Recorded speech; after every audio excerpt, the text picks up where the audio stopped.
ഈശോ മിശിഹായ്ക്ക് സ്തുതിയായിരിക്കട്ടെ. വിശുദ്ധ ലൂക്കായുടെ സുവിശേഷം 2-ാം അധ്യായം 7-ാം വാക്യം.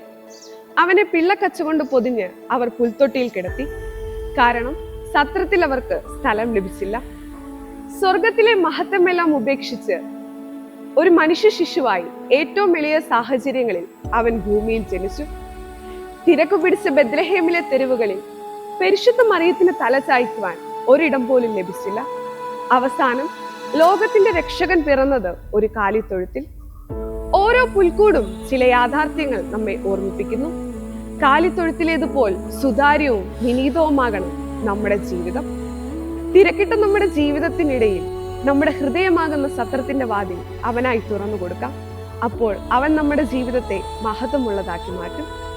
സ്നേഹത്തിന്റെ മഞ്ഞു പെയ്തിറങ്ങുന്ന ധനുമാസരാവിൽ നന്മയുടെ വെളിച്ചം വിതറി മറ്റൊരു ക്രിസ്മസ് വന്നെത്തിയിരിക്കുന്നു. സ്നേഹം മനുഷ്യനായി മണ്ണിൽ അവതരിച്ചതിന്റെ ഓർമ്മ നാടെങ്ങും ആഘോഷിക്കുമ്പോൾ സ്നേഹത്തിന്റെ പുതിയ വഴിത്താരകൾ നമ്മൾക്ക് മുൻപിൽ തുറക്കട്ടെ. ആമേൻ.